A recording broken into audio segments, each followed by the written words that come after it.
You may be impressed with the incredible capabilities of cameras on today's smartphones.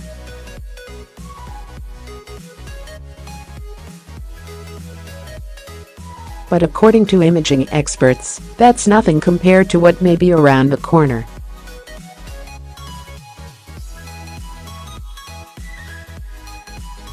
Researchers claim cameras of the future could have the ability to see through walls with the help of lasers, potentially leading to a new generation of spy phones.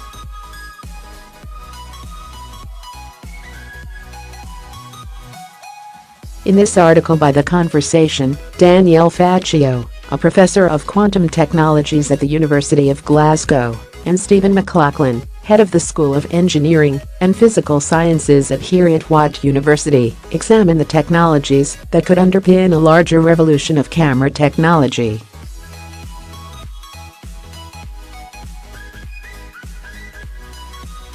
You might be really pleased with the camera technology in your latest smartphone, which can recognize your face and take slow-mo video in ultra-high definition.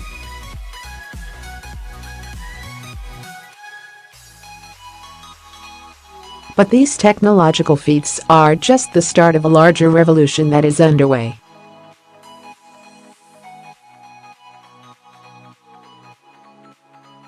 The latest camera research is shifting away from increasing the number of megapixels towards fusing camera data with computational processing.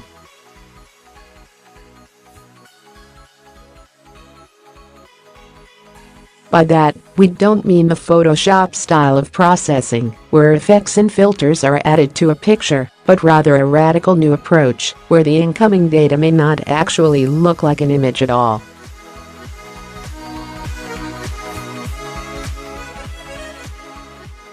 It only becomes an image after a series of computational steps that often involve complex mathematics and modeling how light travels through the scene or the camera.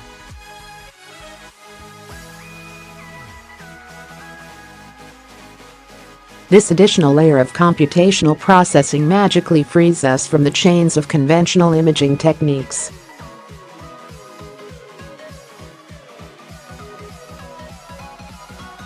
One day we may not even need cameras in the conventional sense anymore. Instead we will use light detectors that only a few years ago we would never have considered any use for imaging.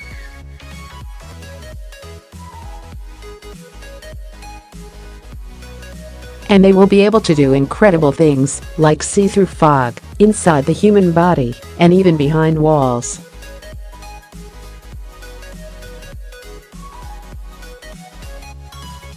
One extreme example is the single-pixel camera, which relies on a beautifully simple principle.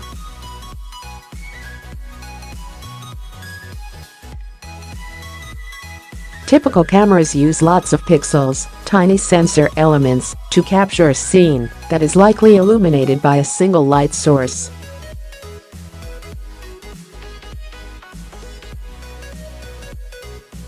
But you can also do things the other way around, capturing information from many light sources with a single pixel.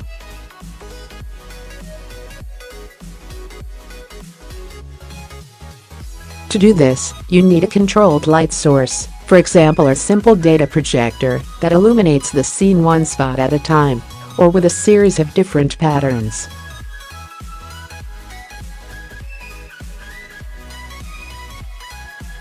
For each illumination spot or pattern, you then measure the amount of light reflected and add everything together to create the final image.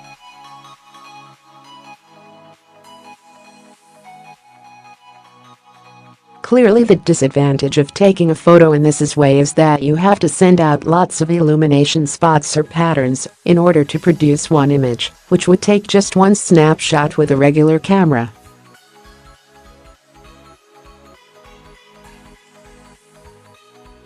But this form of imaging would allow you to create otherwise impossible cameras, for example that work at wavelengths of light beyond the visible spectrum, where good detectors cannot be made into cameras.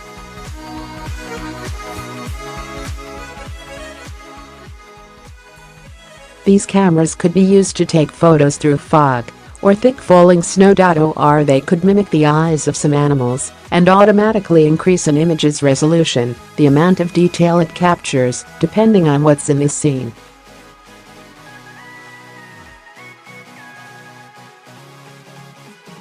It is even possible to capture images from light particles that have never even interacted with the object we want to photograph.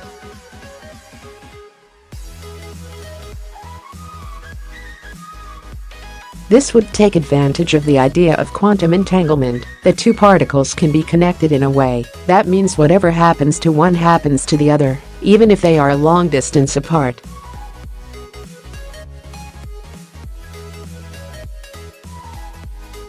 This has intriguing possibilities for looking at objects whose properties might change when lit up, such as the eye.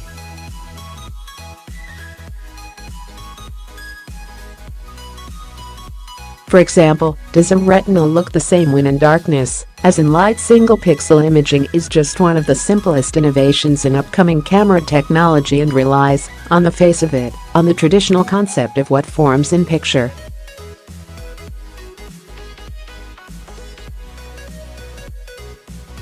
But we are currently witnessing a surge of interest for systems where that use lots of information, but traditional techniques only collect a small part of it.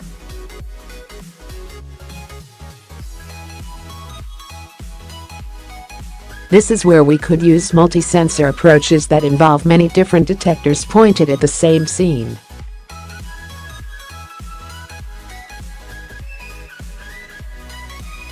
The Hubble telescope was a pioneering example of this, producing pictures made from combinations of many different images taken at different wavelengths.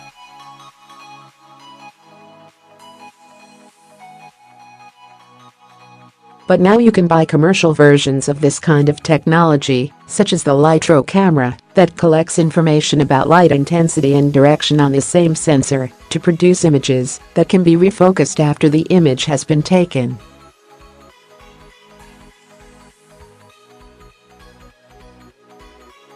The next generation camera will probably look something like the Light 16 Lyra camera, which features groundbreaking technology based on more than 10 different sensors.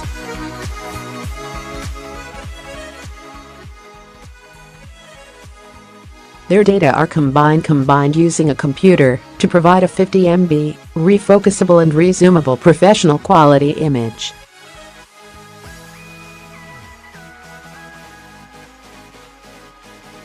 The camera itself looks like a very exciting Picasso interpretation of a crazy cell phone camera.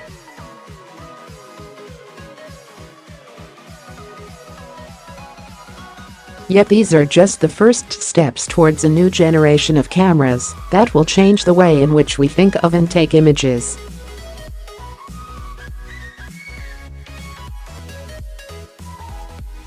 Researchers are also working hard on the problem of seeing through fog, seeing behind walls, and even imaging deep inside the human body and brain.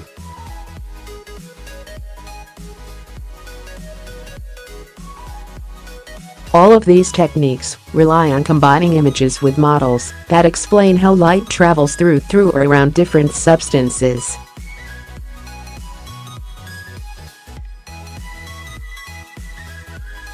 Another interesting approach that is gaining ground relies on artificial intelligence to learn to recognize objects from the data.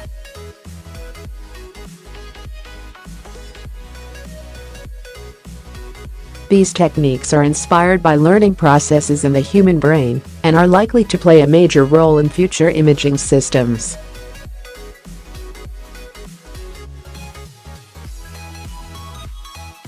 Single-photon and quantum imaging technologies are also maturing to the point that they can take pictures with incredibly low light levels and videos with incredibly fast speeds reaching 1 trillion frames per second.